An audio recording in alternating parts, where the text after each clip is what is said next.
waxaan salaamayaa ugu horeyntii shacabka Soomaaliyeed meel walba ay joogaan 23 February 2017 ayaa la ii magacaabay xilka ra'iisul wasaarenimada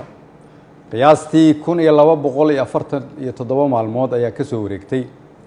muddadaas 3 sano iyo barka ah waxaan dalka Soomaaliyeed ugu adeegayay daacadnimo karti iyo hufnaan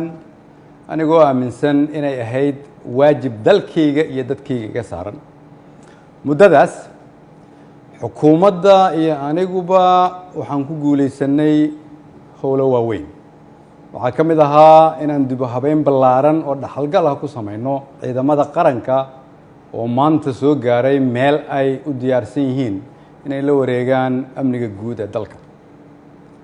inaan dib u habeyn ballaaran ku samaynay nidaamka maaliyadda dalkeenna oo dunidu noo soo istaagtay soo celinay kalsoonidii uu caalamku nagu qabay kuna qabay hay'adaheena dhaqaale oo inoo saamaxday in laynaga cafiyo deyn lagu lahaa dalkeenna muddo dheer dadaalkaasi waxa uu ku dhacay soo jeed iyo iyadoo la geliyey waqti badan waxaan la dagaalanay musuqmaasuqa waxaan gudbinay shuruucdii ugu badnaa ee xukuumadda ay gudbiso waxaan ku guuleysanay mushaarka shaqaalaha bixinteeda iyo mushaarka ciidanka oo bil walba laga soo bilaabo Janaayo 2017 uu qof waliba qaatay waxaan ku guuleysanay dowlad wanaag iyo amaano waxaan ku guuleysanay annagoo dib u soo nooleynay sharaftii ummadda Soomaaliyeed si loo ilaaliyo dhammaan guulahaas ay xukuumadda iyo shacabka Soomaaliyeed gaareen dhammaan shacabka Soomaaliyeed oo qayb ka ahaa rabana in la sii joogteeyo waxaa lagama maarmaan ah ilaalinta nidaamka awood isku wareejinta dalka oo si dimuqraadi ah u dhacda anigoo gudanaya waajibka arrinkaas iga saaran ayaan xukuumadda faray inay ka shaqeyso in dalku aado doorasho lagana fogaado muddo kororsi oo dhalin kara khalkhal siyaasadeed mid amni iyo mid dhaqaale waxaan ka shaqeynay isu keenidda dowlad goboleedyada iyo dowladda federaalka isugu keenay magaalada Dhuusamareeb si go'aan loo dhan yahay looga gaaro doorashada hadda dalka ku soo fool leh waxaan isku raacnay in la isku soo laabto 15 Agoosto si loo dhammaystiro geedi socodka doorashooyinka dalka inkasta oo kulamadii Dhuusamareeb horumar fiican laga sameeyay haddana waxaa muuqata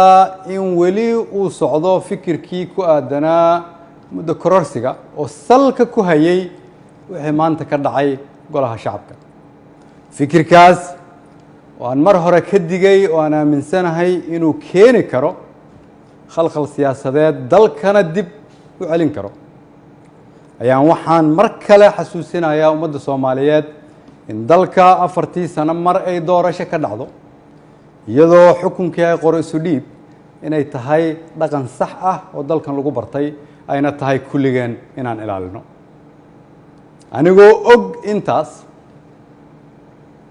anigoo og in wixii maanta golaha shacabka ka dhacay ay ahaayeen sharci darro aan loo marin habraacii saxda ahaa ee xilka qaadis xukuumadeed anigoo og inaanay ku jirin ajandaha anigoo og inaan laga doodin anigoo og inaan loo codayn anigoo og inaanay waafaqsanayn dastuurka iyo shuruucda dalka haddana waxaan go'aansaday inaan anigu ummadda Soomaaliyeed u noqdo tusaale oo aan iska casilo xilka aan ummadda Soomaaliyeed u hayay anigoo dhowraya midnimada dalka iyo inaan dib loogu laaban burbur iyo dhibaato si aan ugu tiro shacabka Soomaaliyeed qaybna aanan uga noqon khalkhal iyo dib u dhac siyaasadeed oo dalka ku dhaca mid dhaqaale iyo mid amni mid bulsho ayaan sida ummadda Soomaaliyeed ugu baratay waxaan u noqonayaa tusaale inaanan marna halkan xukun u joogin laakiin aan u joogay inaan shacabka Soomaaliyeed u adeego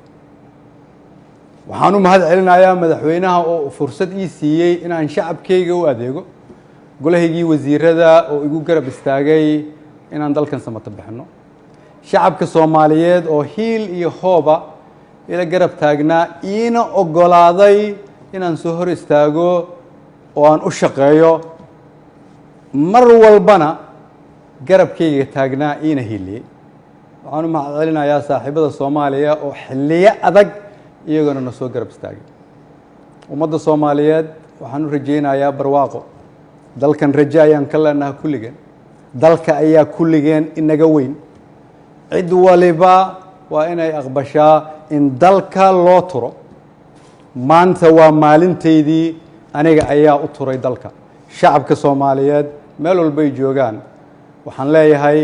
waxaan idinkugu adeegay awooddii ugu sarreysay oo aan awoodo haddii ay wax iga khaldameen waxaan idin weydiinayaa inaad cafisaan wasalaamu calaykum waraxmatullahi wabarakatu